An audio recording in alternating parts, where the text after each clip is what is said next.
할렐루야, 오늘도 좋은 날입니다. 잠언 14장 20절에서 31절 말씀 묵상입니다. 오늘은 나의 물질고안은 안전한가요? 라는 제목으로 말씀을 나누도록 하겠습니다. 영국 런던 신문사에서 돈이란 무엇인가에 대한 정의를 가장 잘 내린 사람에게 1,000파운드의 상금을 주겠다고 했습니다. 놀랍게도 1등은 경제인이 아니라 신문을 돌리는 소년이었습니다. 그 소년이 내린 정의는 이러합니다. 돈이란 천국 이외에 어디든 갈 수 있는 티켓이며 행복 이외에 모든 것을 살 수 있는 공급자다. 참으로 기가 막힌 정의입니다. 돈은 대단합니다. 그러나 돈으로 천국은 갈 수 없고 행복을 살 수는 없습니다. 우리는 물질 만능이라는 말에 속지 말아야 합니다. 그것은 사탄의 가르침입니다. 사람은 언젠간 돈의 한계를 깨닫게 됩니다. 그때가 다를 뿐입니다. 한평생 깨닫지 못하고 살다가 죽는 날이 되어서야 돈이 아무것도 아니었다라는 것을 깨닫는다면 정말 안타까운 일입니다. 당신의 물질관은 어떠하십니까? 나의 물질관이 올바른지 측정하는 3가지 기준이 있습니다. 첫 번째 기준, 가난한 사람을 차별하지 않는 것입니다. 20절에서 가난한 자는 이웃에게 미움을 받게 되나 부요한 자는 친구가 많으니라. 많은 사람이 가난한 사람을 부담스러워하고 멀리합니다. 왜 부담스러울까요?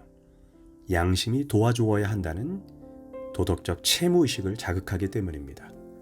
그것이 부담스러워 외면하는 것입니다.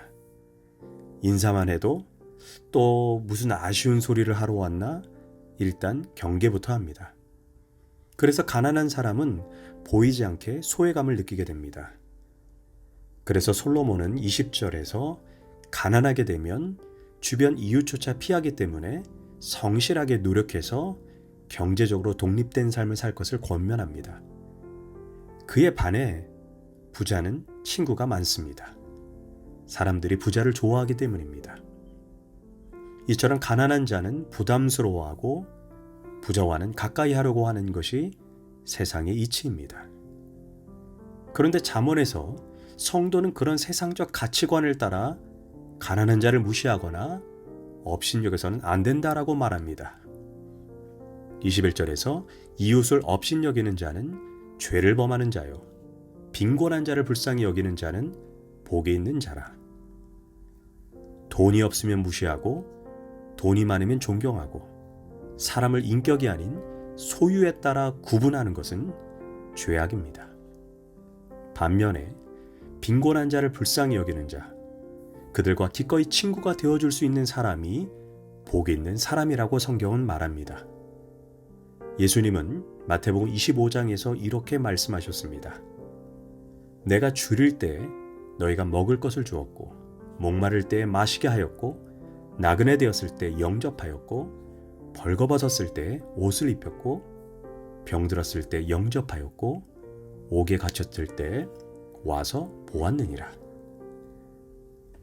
아니, 우리가 언제 그런 일을 했습니까? 예수님이 말씀하십니다. 지극히 작은 자 하나에게 한 것이 곧 내게 한 것이라. 가난한 자에게 한 것을 바로 예수님에게 한 것이라고 받아준다라고 말씀해 주십니다. 빈곤한 자를 불쌍히 여기는 것이 그래서 복이 되는 것입니다. 두 번째 기준, 가난한 사람에게 베푸는 마음입니다. 22절은 이렇게 말합니다. 악을 도모하는 자는 잘못 가는 것이며 선을 도모하는 자에게는 인자와 진리가 있으리라. 많은 사람이 악을 도모합니다. 베푸는 마음과 정반대의 마음으로 살아갑니다. 남의 것에 욕심을 내고 다른 사람의 것을 빼앗으려고 합니다. 힘없는 자는 짓밟아 버리려고 합니다. 하지만 그런 자들의 마지막은 잘못된 길로 가게 된다라고 말합니다. 반대로 선을 도모하는 자는 어떻게 하면 내가 좀 더 베풀 수 있을까? 어떻게 하면 서로 유익할까? 이런 자세로 살기 때문에 그 마지막에 인자와 진리가 머리 위에 머문다라고 말합니다. 다시 말해 인생의 불변의 법칙이 바로 심은 대로 거둔다라는 것입니다. 이웃에게 악을 심으면 반드시 악을 거두고 이웃에게 선을 행하면 선을 거두게 되는 것입니다. 그런데 우리가 명심해야 하는 것은 누군가에게 베풀 때 입으로만 베풀면 안 됩니다. 베푸는 행위는 반드시 실제적인 필요를 채워주는 사랑으로 표현되어야 합니다. 23절은 말합니다. 모든 수고에는 이익이 있어도 입술의 말은 궁핍을 이룰 뿐이니라. 즉 베푸는 수고 없이 단지 말로만 궁핍한 자를 생각하는 것은 아무 소용이 없습니다.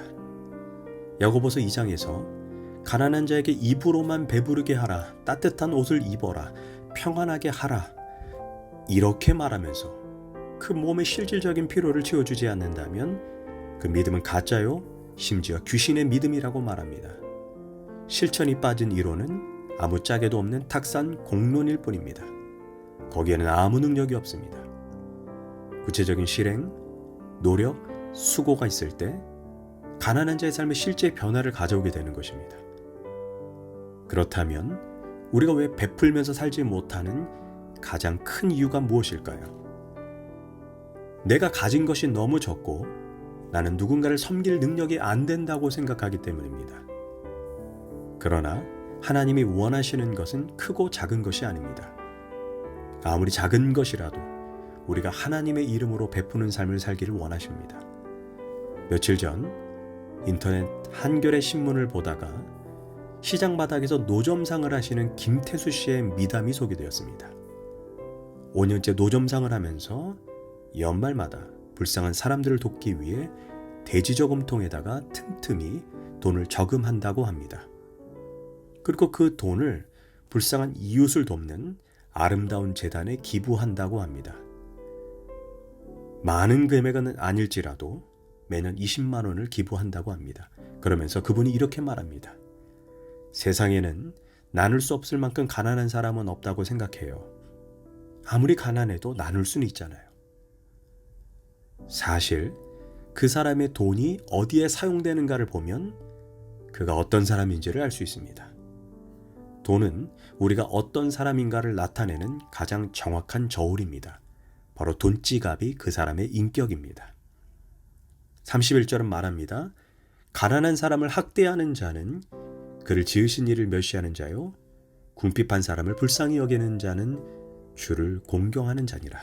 세 번째 기준, 돈 때문에 염려에 빠지는가입니다. 돈 때문에 갈등이 생기고 싸우고 분노하는 일이 참 많습니다. 하지만 주신 이도 여호와요, 취하시는 이도 여호와입니다. 주실 때가 있고 거둘 때가 있습니다. 그래서 돈에 여유가 있다고 자고할 필요도 없고 돈이 없다고 주눅들어서도 안 됩니다. 이런 외부 환경에 의해 우리의 마음이 흔들리면 안 됩니다. 30절은 말합니다.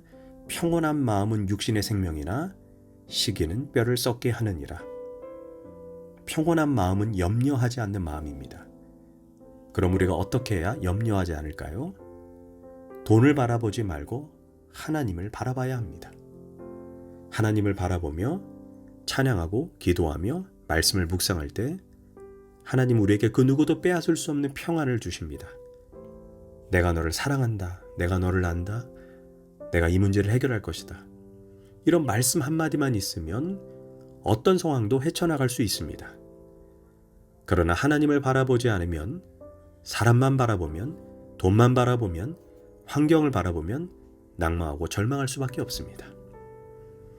마가복음 4장에서 큰 광풍이 일어나며 물결이 배에 부딪혀 들어와 배에 가득하게 되었더라. 예수께서는 고물에서 베개를 베고 주무시더니 제자들이 깨우며 이르되 선생님이여 우리가 죽게 된 것을 돌보지 아니하시나이까. 예수께서 깨어 바람을 꾸짖으시며 바다더러 이르시되 잠잠하라. 이처럼 예수님의 마음은 광풍 속에서도 평안히 주무실 수 있는 것은 어떤 경우에도 요동하지 않는 깊은 바다와 같은 마음 때문입니다. 우리는 어떠합니까? 파도가 조금만 쳐도 두려워하며 바다 물결같이 요동치는 마음이 우리의 마음입니다. 예수님은 흔들리지 않을 수 있었던 것은 환경을 넘어, 문제를 넘어 염려를 넘어 하나님을 바라보았기 때문입니다.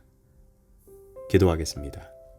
하나님, 이 세상을 살면서 돈 때문에 사람을 차별하지 않게 하시고 돈의 노예가 아니라 작은 것이라도 주의 이름으로 베풀고 섬기게 하소서.